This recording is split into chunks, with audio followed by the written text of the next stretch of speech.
नमस्कार दोस्तों and welcome back. दोस्तों, हमारे शरीर में रक्त शर्करा और रक्तचाप यानी कि ब्लड ग्लूकोज और ब्लड प्रेशर बेहद फ्लक्चुएटिंग यानी कि संवेदनशील पैरामीटर्स हैं। और मधुमेह यानी कि डायबिटीज़ की अवस्था में ब्लड ग्लूकोज यानी कि रक्त शर्करा कितना फ्लक्चुएट करती है ये तो सभी जानते हैं। इसलिए मधुमेह के मरीजों को ये कुछ सामग्री और इक्विपमेंट्स या वी कैन से इंस्ट्रूमेंट ज़रूर अपने साथ अपने घर पे रखना चाहिए। हालांकि मैं समझता हूं कि डेफिनेटली आपके पास होंगे ये सारे इंस्ट्रूमेंट, अगर नहीं हैं तो ज़रूर रखें। जानेंगे इस ब्रीफ क्विक वीडियो के साथ वो इंपॉर्टेंट इंस्ट्रूमेंट जो आपको अपने घर पर रखना चाहिए। Let's begin. सबसे पहला इंस्ट्रूमेंट है HbA1c किट। HbA1c यानी कि हीमोग्लोबिन ग्लाइकेटेड वैल्यू। एक्चुअल में मधुमेह की अवस्था में ब्लड ग्लूकोज हमारे शरीर में इतना फ्लक्चुएट करता है कि रोज़मर्रा की स्थिति में उसकी रीडिंग को प्रॉपरली निकाल पाना काफ़ी वेरिएटिंग फैक्टर होता है। ये तो आप सभी जानते हैं कि जैसे आपने थोड़ा, अगर कोई डायबिटीज़ का पेशेंट है उसने थोड़ा बहुत अगर मीठा खा लिया तो ब्लड शुगर एकदम से शूट अप करेगा। अगर वो मेडिसिन ले रहा है तो एकदम से लोअर हाइपोग्लाइसेमिक लेवल भी आ सकता है। तो ऐसे में HbA1c वैल्यू एक्चुअल में एक्चुअल रिजल्ट्स को देती है। HbA1c वैल्यू एक्चुअल में हमारे शरीर में जो रेड ब्लड सेल मौजूद हैं उससे ग्लूकोज कितना बाइंड हुआ है तो उससे एक्चुअल स्टेटस बताती है हमारे रक्त में मौजूद ग्लूकोज का। साथ ही साथ HbA1c वैल्यू पिछले 90 डेज यानी कि 3 महीने की औसतन एवरेज रीडिंग देती है। इसकी रीडिंग कुछ इस प्रकार है, जिसमें कि 4.5 से लेकर के 5.6 तक अगर वैल्यू है तो पेशेंट इज़ नॉन डायबिटिक। 5.6 से 6.4 है तो यानी कि आपको डायबिटीज़ का खतरा है, आप हायर एंड पर हैं। और अगर 6.5 के ऊपर है तो इसका मतलब आप डायबिटिक हैं। That is the average and actual result values. HbA1c test generally pathology lab में हुआ करता था क्योंकि किट एक एंजाइम बेस्ड प्रोसेस काम करती थी, लेकिन एडवांस टेक्नोलॉजी के चलते अब HbA1c किट घर के लिए भी अवेलेबल है। HbA1c किट की कार्यप्रणाली बिल्कुल सिंपल ब्लड ग्लूकोज मॉनिटर की तरह ही है। हैंड प्रिक यानी कि प्रिक करना है, ब्लड की एक ड्रॉप निकालनी है, स्टेज पर रखनी है और रीडिंग आपके सामने। HbA1c किट वैल्यूज़ आसानी से मार्केट में घर के लिए 1500 रुपये से लेकर के 2500 रुपये तक के बीच में उपलब्ध है। Second is the ketone test strips. दोस्तों, हमारे शरीर में इंसुलिन एक किस्म का ईंधन का काम करता है जिससे कि ग्लूकोज रूपी ऊर्जा हमारे शरीर को निरंतर मिलती रहती है। मधुमेह की स्थिति में इंसुलिन का स्तर शरीर में गड़बड़ाने की वजह से शरीर वैकल्पिक ऊर्जा के तौर पे कीटोन नामक पदार्थ का लगातार उत्पादन करने लगता है एक वैकल्पिक ऊर्जा के लिए। पर ये कीटोन जो है बड़ी है खतरनाक चीज़। इसका स्तर जब शरीर में बढ़ने लगता है तो हमारा रक्त यानी कि ब्लड एसिडिक नेचर का होने लगता है, जिससे कि कुछ समय के बाद आगे चल के डायबिटिक कीटो एसिडोसिस जैसे गंभीर परिणाम सामने आते हैं जो कि इवेंचुअली कोमा और डेथ को भी अंजाम दे सकते हैं। इसलिए मधुमेह रोगियों के लिए बेहद ज़रूरी है कि अपने शरीर में कीटोन का स्तर समय समय पर जाँच करते रहें।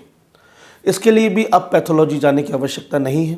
मार्केट में आसानी से कीटोन टेस्ट स्ट्रिप्स अवेलेबल हैं 500 से 400 रुपये में, जिससे कि आप अपने कीटोन का लेवल चेक करके उसके हिसाब से अपने मेडिकेशंस को ले सकते हैं और अपने स्टेटस को, अपने हेल्थ स्टेटस को बचा सकते हैं। तीसरा इंस्ट्रूमेंट है ब्लड प्रेशर मॉनिटर। दोस्तों, मधुमेह की अवस्था में जो हमारी रक्त वाहिकाएँ हैं, जिन्हें इंग्लिश में आर्टरी और हिंदी में धमनियाँ कहते हैं, वो मधुमेह की अवस्था में धीरे धीरे कड़ी होने लगती हैं, जिसकी वजह से ब्लड प्रेशर हायर एंड पर जाने लगता है, यानी कि उच्च रक्तचाप। और हाइपरटेंशन जैसी समस्या कितनी गंभीर है, उसके कितने नुकसान हैं, ये तो आप सभी जानते हैं। लेकिन उसकी एक सबसे बड़ी खास बात है कि शुरुआती दौर में इसका कुछ भी पता नहीं चलता जब तक कोई बेहद गंभीर परिणाम सामने ना आने लगे। इसलिए मधुमेह का हमारे रक्तचाप के ऊपर क्या प्रहार हो रहा है, इसको समय समय पे मॉनिटर करना बहुत ज़रूरी है। समय समय पर इन द सेंस कि जब अगर हमें समय मिलता है तो हम डॉक्टर के पास जाके ब्लड प्रेशर को नापें। ये बहुत रेयरली हो पाता है, महीना 2 महीना 3 महीने में कभी एक बार गए तो गए, नहीं तो नहीं गए। लेकिन मधुमेह के रोगियों के लिए ज़रूरी है कि वो कम से कम 2-3 दिन में अपना ब्लड प्रेशर रेगुलरली मेज़र करते रहें, जिसके लिए ईजिली अवेलेबल है मार्केट में blood pressure monitor machine. Blood pressure monitor machine के संबंधित मैं इतना कहना चाहूँगा कि generally digital blood pressure monitor available है। तो जो लोग डिजिटल ब्लड प्रेशर मॉनिटर इस्तेमाल कर रहे हैं तो वो लोग विशेष तौर पे रीडिंग्स का बहुत ध्यान रखें। मतलब ये कि उस मशीन में बेसिकली 4 बैटरीज लगती हैं अगर उन बैटरीज में से एक में भी थोड़ी बहुत प्रॉब्लम आई तो उसका सीधा असर रीडिंग के ऊपर आता है, मतलब रीडिंग गड़बड़ भी हो सकती है। इसलिए मेरा सुझाव रहेगा कि घर के लिए अगर आपके घर में डायबिटिक पेशेंट्स हैं तो आप मैनुअल ब्लड प्रेशर मॉनिटर रखें। जैसे कि एग्जांपल है, बहुत लोग सोचेंगे कि मैनुअल ब्लड प्रेशर मॉनिटर से नापने के लिए तो विशेष परीक्षण और ट्रेनिंग चाहिए होती है। बिल्कुल सही है, लेकिन आज के टाइम पे मैनुअल कुछ बीपी मीटर्स हैं जैसे डायमंड कंपनी वगैरह, उसके आप रख सकते हैं जिसमें कि विशेष ट्रेनिंग की आवश्यकता नहीं है। ऐसा मैं इसलिए कह रहा हूँ क्योंकि इतने आधुनिक टेक्नोलॉजी होने के बाद भी आपने देखा होगा कि डॉक्टर्स क्लिनिक में मैनुअल ब्लड प्रेशर मॉनिटर ही रखते हैं।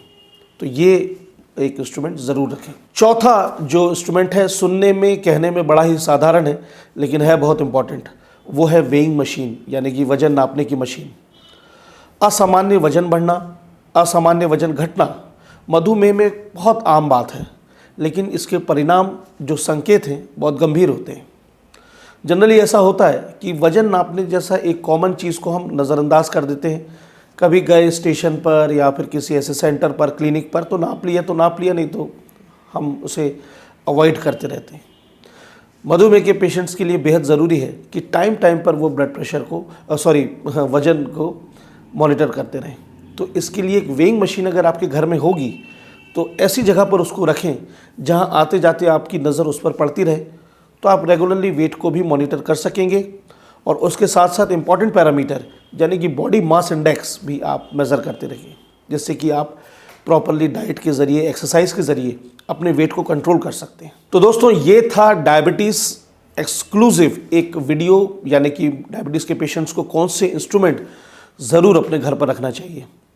इससे संबंधित कोई भी क्वेरी, क्वेश्चन हो तो आप कमेंट कीजिएगा। अगर किसी पर्टिकुलर इंस्ट्रूमेंट के ऊपर आप डिटेल्ड एक वीडियो चाहते हैं तो बताइएगा, मैं वीडियो लेकर के आऊँगा। तो बस चलता हूँ, जल्दी मिलूंगा अगले वीडियो में। तब तक के लिए सतर्क रहें, जागरूक रहें और स्वस्थ रहें। Good luck.